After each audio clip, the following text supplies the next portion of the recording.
So I've got some breaking news for today. You're not going to believe this. This is big. The weatherman was wrong. Yep. I know. Hard to believe.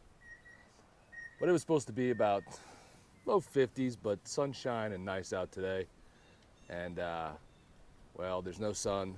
It's super windy, so hopefully that's not affecting the audio. And I don't even think it's close to 50 yet. But I put things off specifically for today because it was supposed to be decent. So I'm just gonna have to go ahead and work on it anyway. Sorry, car passing very slow and mysteriously.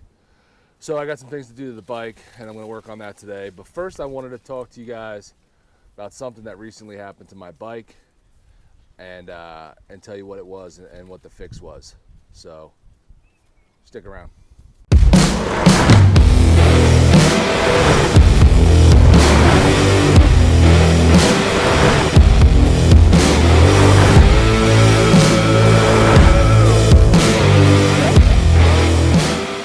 I talked about this on a live stream a couple weeks ago. Some of you might have already heard this story, but I'm going to go ahead and tell it again. I wanted to do a video about it because a lot of you guys out there are probably like me, where you don't do a lot of wrenching on your own bike, whether it's just not your thing or you're not comfortable with it, don't have the skills or the tools, whatever the reason. I just don't like it. I'm not into it. I don't have the patience for it.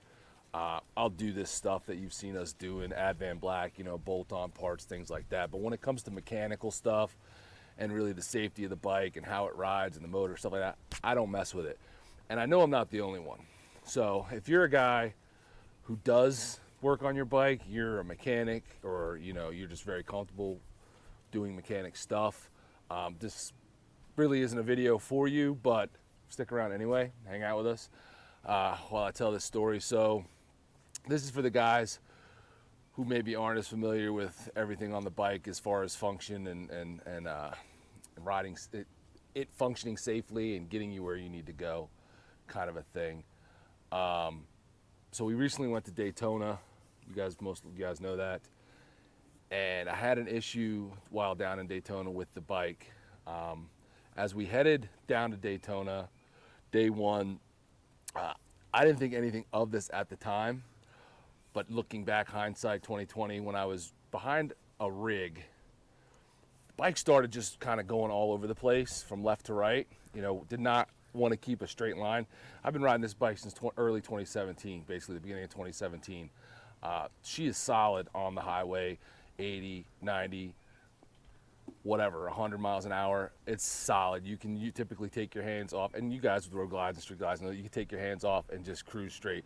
She didn't want to stay straight, but I didn't think anything of it. I just thought it was maybe windy out, and the wind coming off the truck kind of weird was just beating me up. So I even said something to George on the comms, and I just kind of laid back a little bit and then went around the truck. No big deal. Didn't think anything of it. Now down in Daytona, one of the days when we were leaving, Bruce Rossmeyer's heading back to the hotel. Again, get on 95, doing about 80, 85 miles an hour, and it just kept wanting to push side to side, side to side. Nothing like a death wobble. I didn't feel like I was, gonna crash or was in danger, but it just didn't want to stay solid and straight. So I'm like, what the heck is this? Is it wind?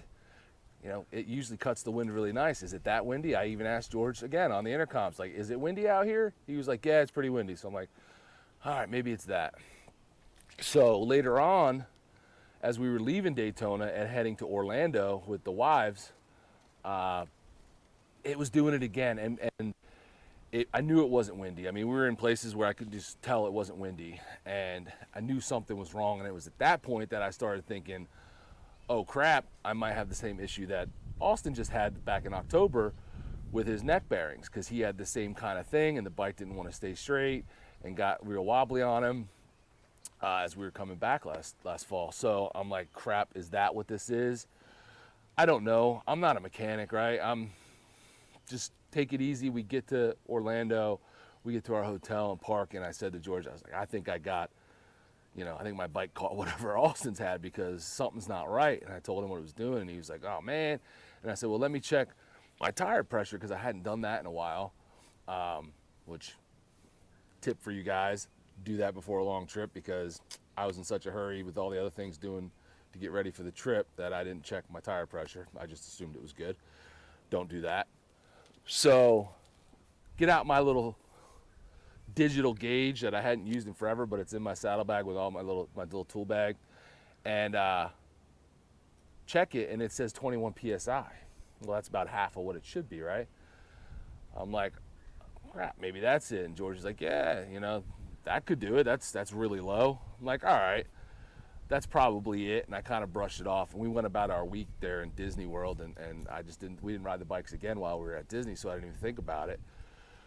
So leaving to head back, we had to hit the Wawa to gas up, and I'm like, I'll air up the tires there, and hopefully that does the trick.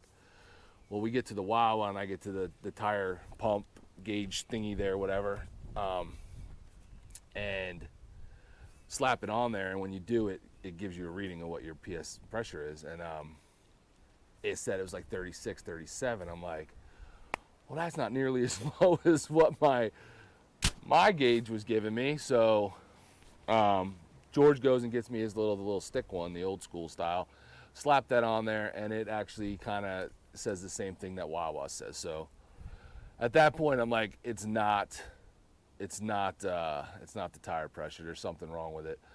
So anyway, I air it up to where it's supposed to be, and we head back on the trip. And you know, sure enough, getting up to 80, 85, it wants to wander, you know, to the point where I didn't even feel like comfortable, like just having one hand on the bars. I wanted to have two on, just because I didn't want to get into a death wobble situation. So I told George, I said, you know, I'm gonna have to slow it down and probably do only like 75, which sucks. I hate driving that slow on the highway on a long road trip when you got tons of miles to cover. Nevertheless, that's what we did, and I got home, and everything was fine. We were safe. So I made an appointment at the dealership to bring it in to have it checked out, because again, I'm assuming from the sounds of it, it's neck bearings. Again, 40,000 miles on this thing, and still on the original neck bearings. I'm sure of it. I got the bike at only a couple thousand miles, so I've never done it. So clearly, original neck bearings, thinking that's got to be it. That's what Austin had. I can tell it's the same kind of thing. So make an appointment, take it in, and drop it off. I tell them everything that happened, give them the whole rundown, and they say they're only going to charge me initially for an hour for diagnostics, and they'll find out what it is. So now, keep in mind, I know I need new tires this season. I've had these for a while. They've given me over 20, probably 25,000 miles on these. I knew I needed new tires. But looking at the tires, they didn't look bad, so I didn't think they'd have anything to do with this issue. Well, turns out I get a call from them right off the bat. Your tires are in really bad shape. The front has like some cupping and some bubbling, and I'm like, I didn't see any bubbling, but you know, I don't really know what I'm looking at, so all right. So what do you want to do about that? Because we really can't test the neck bearings until, you know, without a properly functioning tire. Okay, I need them anyway, go ahead and change them. So they do that, and then they move on to, you know, diagnosing if there's any other issues, blah, blah, blah. So long story longer, because I didn't check this and didn't even think to. This little bad boy right here, which you guys probably all know what this is, down here on the front, this little motor linkage stabilizer mamma jamma. That is not the official term, but that's what I'm calling it. Was shot. It was in really bad shape. These little bearings or whatever in here are just like completely loose. They said when they shook the handlebars, they could just see the motor kind of moving. So new tires, $40 part, which online is only $20. Another little tip I'll give you in a minute. And kind of why I'm telling you guys this, because I could have saved myself money if I knew what I was looking for.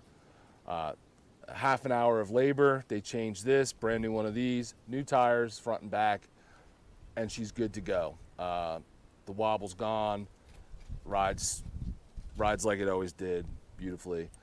So had I known, right, $20 online and a simple fix for any of us that can, you know, just turn a wrench, could have saved myself probably $100 on this, and could have saved myself on the tires had I checked that, because I could have ordered them myself online, and I know a guy locally that will install them for almost half the price of the Harley's hourly labor. So this is why I'm telling you guys, this is just if this could ever save any of you guys out there from spending too much money at the dealership.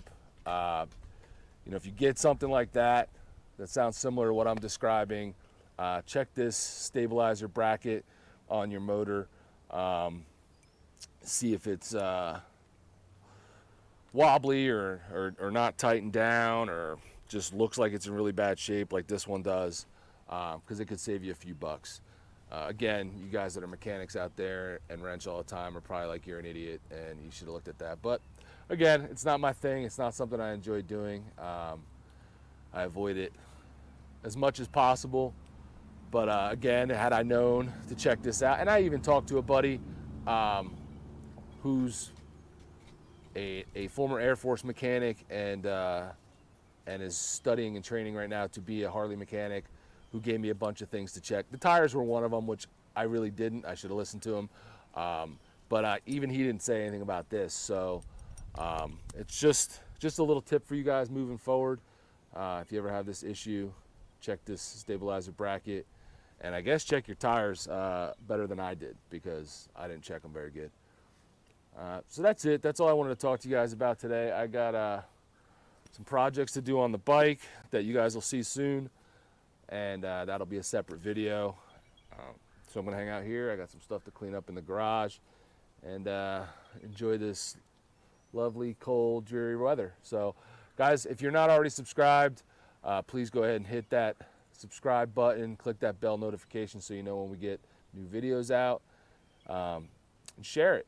You know, share it with other motorcycle enthusiasts or beer lovers, because we are making that push towards 8,000 subscribers on here, and we're excited about that. So the more the merrier on here hanging out with us. All right guys, we'll see you on the next video. Take it easy.